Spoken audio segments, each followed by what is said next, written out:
किस्सा है। एक गांव में दो भाई रहते थे। एक का नाम बिट्टू था जो अपनी बीवी और माँ के साथ रहता था, जबकि दूसरे का नाम मीठा था जो अपनी बीवी नसीबों के साथ रहता था। इनके बाप ने मरने के बाद जायदाद के दो हिस्से कर दिए थे, जिसमें से मीठे को खेत में हिस्सा मिला और बिट्टू को जायदाद में से मिठाई की दुकान हिस्से में मिली। लेकिन मीठे को हमेशा से दुकान की लालच थी ताकि उसे खेतों में बिल्कुल मेहनत ना करनी पड़े। दूसरी तरफ बिट्टू की दुकान सारे गांव में मशहूर थी। दूर दूर से लोग उसकी मिठाई खरीदने आते। अरे बिट्टू भाई, आज तो आप काफी मसरूफ लग रहे हैं। भाई, आज गांव के चौधरी साहब ने बहुत बड़ा ऑर्डर दिया है, बस वही बना रहा हूँ। रात तक उनको 20 किलो मिठाइयाँ और जलेबियाँ पहुँचानी है। बिट्टू, तुम्हारी दुकान की मिठाइयाँ होती ही इतनी मजेदार है, इसलिए तो मैं तुमसे हर हफ्ते मिठाई का पूरा डब्बा खरीदने आता हूँ। भाई, मेरी मिठाई पसंद करने के लिए आपका बहुत बहुत शुक्रिया। अच्छा बिट्टू, मैं कल आता हूँ मिठाइयाँ खरीदने। आज तो तुम बहुत मसरूफ हो, तुम आराम से काम करो। ये कहकर वो ग्राहक वहाँ से चला जाता है। गांव के चौधरी के हाथ दावत वाली बात जब मीठे को पता लगती है तो उसके जहन में एक आइडिया आता है। वाह मीठे, आज तो बहुत अच्छा तरीका है बिट्टू से दुकान हड़पने का।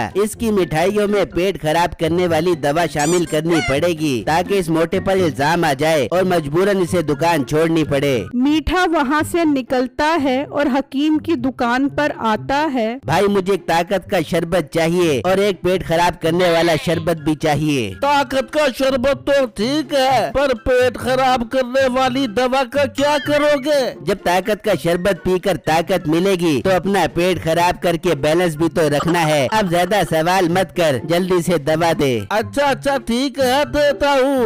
वो दुकानदार जल्दी के चक्कर में 2 बोतल देता है और गलती से नाम गलत बता देता है। ये पेट खराब करने वाला शरबत है और ये दूसरी बोतल ताकत के शरबत की बोतल है। मीठा वो दोनों बोतल ले जाता है और बिट्टू की दुकान को देखता है और मौका देखकर बिट्टू की दुकान में छुप जाता है। बिट्टू अपने काम में मसरूफ होता है। मीठा मौका देखकर पेट खराब करने वाली दवाई की जगह ताकत का शरबत मिठाई में डाल देता है और वहाँ से चला जाता है। अब आएगा मजा जब सारे गांव वालों के पेट खराब हो जाएंगे और सारा इल्जाम इस मोटे पर आ जाएगा। फिर इससे दुकान छीन लूंगा। जब शाम होती है तो चौधरी के यहाँ गांव के लोग दावत पर आते हैं और खूब मिठाई खाते हैं। फिर जब अगला दिन होता है तो गांव के लोग बिट्टू की दुकान पर जमा हो जाते हैं। यहाँ तक कि गांव का चौधरी भी आ जाता है। बिट्टू, कल तुमने अपनी मिठाई में ऐसा क्या डाला था जिससे मेरे जिस्म में इतनी ताकत आ गई और मेरे जोड़ों का दर्द भी काफी ठीक हो गया? हाँ बिट्टू, मुझे भी बहुत कमजोरी थी, लेकिन कल रात से बहुत अच्छा महसूस कर रहा हूँ। मैं भी बहुत सेहतमंद महसूस कर रहा हूँ, इसलिए मैं तुम्हें इनाम देना चाहता हूँ। चौधरी साहब, आपका बहुत शुक्रिया मेरी दुकान की मिठाइयाँ पसंद करने का। मैंने इसमें कुछ भी नहीं मिलाया, मैं तो ये काम शौक से करता हूँ, मुझे कोई इनाम नहीं चाहिए। तुम्हारी दुकान की मिठाइयाँ बहुत अच्छी और लजीज हैं, इसलिए मैं रोज तुमसे मिठाइयाँ मंगवाऊंगा। ये सब मीठा हैरान होकर देख रहा होता है और सोचने लगता है, मैंने तो पेट खराब करने वाली दवा मिठाई में डाली थी, ये तब्दील कैसे हो गई? मीठा गुस्से में हकीम के पास आता है। अबे ओ पागल आदमी, तूने मुझे कौन सी दवा दी थी? वो तो किसी काम की भी नहीं थी, किसी का भी वो मिठाई खाकर पेट खराब नहीं हुआ। हकीम दिल ही दिल में सोचता है, अच्छा, तो ये सारे गांव वालों को नुकसान पहुंचाना चाहता है ताकि इसका इल्जाम बिट्टू मिठाई वाले पर लगे। मुझे इसे रोकना होगा। ओ हकीम, क्या सोच रहा है तू? भाई, मुझे माफ कर दो, मुझसे गलती हो गई। मैंने आपको गलती से उन शरबत का नाम गलत बता दिया, लेकिन आइंदा ऐसा नहीं होगा। आइंदा तू इस लायक रहेगा तो कोई गलती करेगा, मैं तुझे नहीं छोड़ूंगा। ये कहकर मीठा वहाँ से चला जाता है। जब कुछ दिन गुजरते हैं तो बिट्टू मीठे के पास आता है। मीठे भाई, मुझे दुकान का सामान लेने के लिए शहर जाना है, क्या आप मेरी दुकान 2 दिन के लिए संभाल सकते हो? मैं तेरी दुकान क्यों संभालूं? मुझे कौन से तेरी दुकान संभालने के पैसे मिलेंगे? मीठे भाई, 1 दिन की ही तो बात है, मैं आपको इसके पैसे भी देने को तैयार हूँ। मीठा सोचने लगता है। ये अच्छा मौका हाथ आया है, इससे अच्छा मौका मोटे से दुकान लेने का फिर नहीं मिलेगा। क्या हुआ मीठे भाई, कोई मसला है? बेटू मेरे भाई कोई मसला नहीं है, तुम जितनी मर्जी दिन लगा कर आओ, मैं दुकान की देखभाल कर लूँगा और देखना तुमसे भी अच्छी मिठाइयाँ बना बना कर लोगों को खिलाऊंगा। मीठे भाई आपका बहुत शुक्रिया, मैं अब चलता हूँ, जल्दी वापस आ जाऊँगा। फिर अगले दिन बिट्टू शहर के लिए निकल जाता है और मीठा नसीबों से कहता है, बेगम आज हमारे पास बहुत अच्छा मौका है बिट्टू से वो दुकान छीनने का। वाह मीठे, ये तो तूने बहुत अच्छी खबर सुनाई है, तेरी खबर सुन के दिल भाग भाग हो गया मेरा।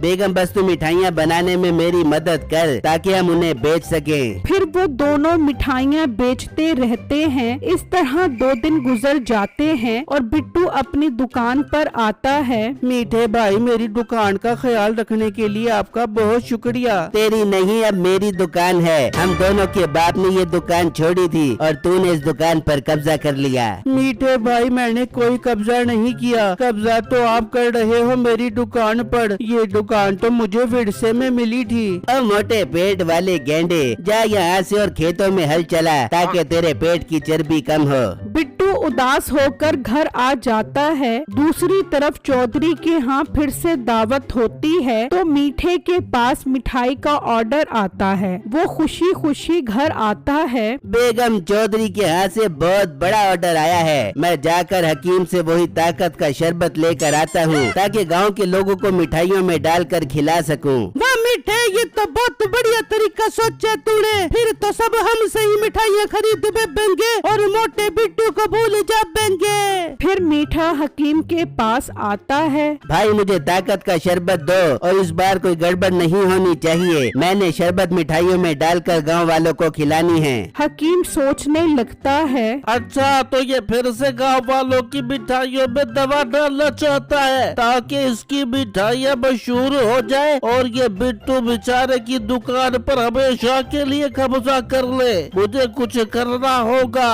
वो मीठे को पेट खराब करने वाली दवाई दे देता है। मीठा वो दवाई लेकर वहाँ से चला जाता है और जल्दी से दवाई मिठाई में डाल देता है। जब शाम होती है तो गांव के लोग चौधरी के यहाँ दावत में आते हैं और वो मिठाई खाते हैं। जब अगला दिन होता है तो सब लोग गुस्से में मीठे की दुकान पर पहुँच जाते हैं। तूने हमें खराब मिठाई खिलाई है जिससे मेरा पेट खराब हो गया है। उई अम्मा, मैं तुझे नहीं छोड़ूंगा। गाँव वालों सजा तो इसे जरूर मिलनी चाहिए, वो भी ऐसी कि ये याद रखे। मुंशी से काल कोठरी में बंद कर दो जहाँ बहुत सारे चूहे हैं। फिर वो मीठे को वहाँ से ले जाते हैं और उसे काल कोठरी में बंद कर देते हैं। बिट्टू हकीम की दुकान पर आता है। भाई आपका बहुत शुक्रिया जो आपने मेरी दुकान वापस दिलवाने में मेरी मदद की। बिट्टू की दुकान बिट्टू को वापस मिल जाती है और गांव के लोग भी खुशी खुशी बिट्टू से मिठाइयाँ लेने लग जाते हैं।